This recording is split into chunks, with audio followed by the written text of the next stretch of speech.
Hello viewers, class first year के बच्चे देखें। आज हम आपको बता रहे हैं आर्य छत्तेकर के वर्गीकरण के अनुसार पहला जो उन्होंने किंगडम बताया वो मोनेरा। हालांकि तालिका के माध्यम से आपको मोनेरा, प्रोटिस्टा सबके लक्षण बता दिए गए हैं, तो उन लक्षणों को आप लिख लें। अब देखें मोनेरा में क्या क्या आता है। मोनेरा में जो आपके इम्पोर्टेंस में है वो है एक जीवाणु की संरचना, प्रकार, महत्व, ये सब आपके कोर्स में है। तो अभी हम देखेंगे, आपको वीडियो दे दिया गया है और आप देखें kingdom Monera. Kingdom Monera, Monera के लक्षण क्या हैं? इस जगत के जीव सर्वव्यापी हैं। गर्म जल स्रोत से लेकर ठंडे स्थानों तक, जमीन के नीचे से लेकर वायुमंडल में, जल थल, यहाँ तक कि जीवों के शरीर के अंदर परजीवी रूप में, सहजीवी रूप में, मृतोपजीवी रूप में सभी जगहों पर पाए जाते हैं। अर्थात मोनेरा जगत के जीव जो मुख्य रूप से जीवाणु हैं वह सर्वव्यापी हैं, सभी जगह पाए जाते हैं। मुख्य लक्षण यह है कि मोनेरा के जो जीव हैं वो यूनिसेलुलर हैं, प्रोकैरियोटिक हैं। अर्थात इन जीवों का शरीर एक कोशिका का बना है और वह कोशिका में आरंभी केंद्रक यानी केंद्रकीय विकसित केंद्रक नहीं है, इसीलिए वो प्रोकैरियोटिक हैं, पूर्व केंद्रकीय हैं। इनका जो सेलवाल है, इसमें सेलवाल पाई जाती है।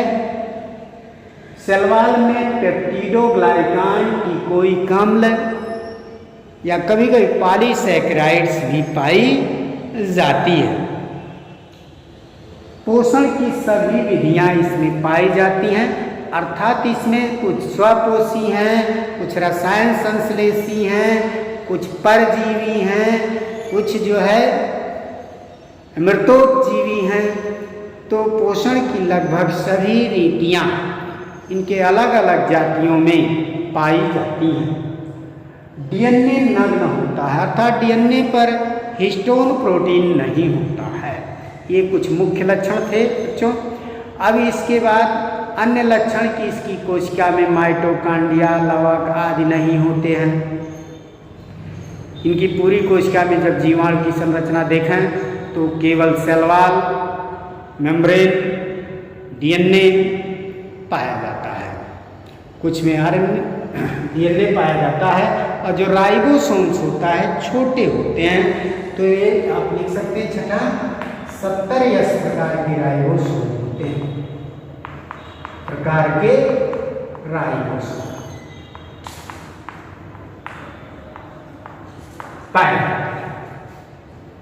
अब ये चूंकि बहुत सारे विविधता के जीवों का जगत है, इसलिए इसको कई भागों में बांटा गया है। नंबर 1 यू बैक्टीरिया, आप हेडिंग डालेंगे यू बैक्टीरिया, जिसमें सत्य जीवाणु आते हैं, जिसे आप जीवाणु कहते हैं, जिसकी कोशिका का अध्ययन करेंगे। जो दूध से दही में बदलने वाले जीवाणु, तमाम रोग उत्पन्न करने वाले जीवाणु, नाइट्रोजन स्थिरीकरण करने वाले जीवाणु, ये सब इसमें आते हैं। ये सत्य जीवाणुओं का वर्ग है, जिसे यू बैक्टीरिया को केवल बैक्टीरिया भी कहते हैं। फिर दूसरा आर्कीबैक्टीरिया, जो विषम परिस्थितियों में जीवाणु उगते हैं, उन्हें आर्कीबैक्टीरिया ग्रुप में बना रखा गया। ये विषम परिस्थितियों में उगते हैं, सामान्य परिस्थिति में नहीं। जैसे इन्हें 3 भागों में बांटा गया है। मेथेनोजन, जो अवायवीय होते हैं, मेथेन गैस उत्पन्न करते हैं। बायोगैस संयंत्र में यही जीवाणु काम करते हैं, जो ऑक्सीजन और प्रकाश की अनुपस्थिति में कार्बनिक पदार्थों का विघटन करके मेथेन गैस उत्पन्न करते हैं, वो मेथेनोजन है। दूसरा हैलोफिल्स, जो लवणीय या खारे क्षेत्रों में पाए जाते हैं, उन्हें हैलोफिल्स कहते हैं। यह एक जो है 110 डिग्री सेंटीग्रेड तापक्रम पर भी जीवित रह सकते हैं। ये मिस्टर सेल लवणीय क्षेत्रों में पाए जाते हैं। हमने पहले बताया कि ये वो ग्रुप है जो एक्सट्रीम कंडीशन में, विषम परिस्थिति में रहने वाले जीवाणु हैं। मेथेनेटन, जहाँ वायु अनुपस्थित होता है, प्रकाश अनुपस्थित होता है, परंतु कार्बनिक मटेरियल जैसे गोबर इत्यादि होता है, वहाँ पर ये पाए जाते हैं। ये अपनी क्रियाओं से मीथेन गैस उत्पन्न करते हैं, इसलिए इसे मीथेन कहते हैं।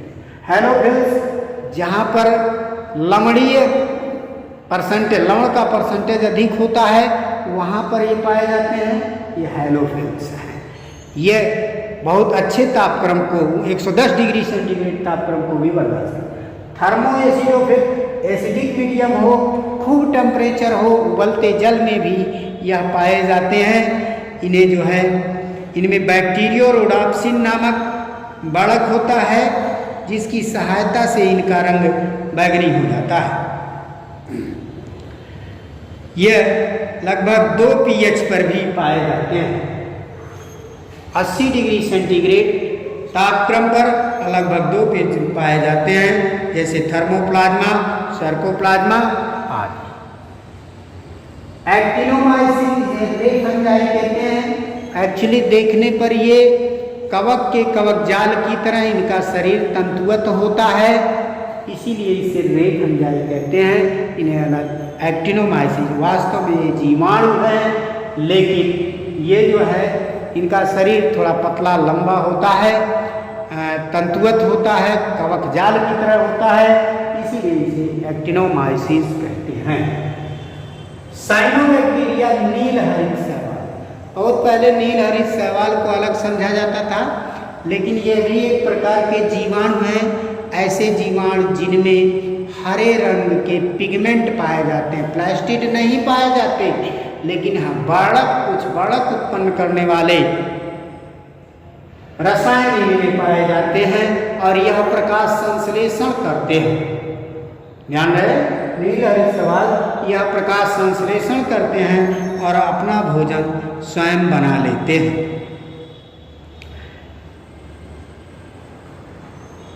इसमें सबसे आद्य बैक्टीरिया है आर्कीबैक्टीरिया, तब यूबैक्टीरिया, तब एक्टिनोमाइसिस, तो साइनोबैक्टीरिया। अब माइकोप्लाज्मा, पहले लोग इसे जीवाणु नहीं समझते थे, इसे प्रोटोजोआ समझते थे, लेकिन वास्तव में ये जीवाणु हैं। ऐसे जीवाणु हैं जिन पर कोशाभित्ति नहीं पाई जाती और अब तक देखे गए समस्त कोशिकाओं में यह सबसे छोटी कोशिकाएं हैं, जिन्हें आप पीपीएलओ कहते हैं। निमोनिया रोग उत्पन्न करने वाले जीवाणु होते हैं। इतना नोट कर लें। इसके बाद आपका वीडियो भेजा गया है जीवाणु कोशिका की संरचना, जिस पर लिखा है क्लास 9 के लिए, परंतु वह आपके लिए भी है। तो जीवाणु का चित्र बना लेंगे और उसकी संरचना लिख लेंगे। कल के वीडियो में हम आपको देंगे जीवाणुओं में पोषण, प्रकार और उनका महत्व।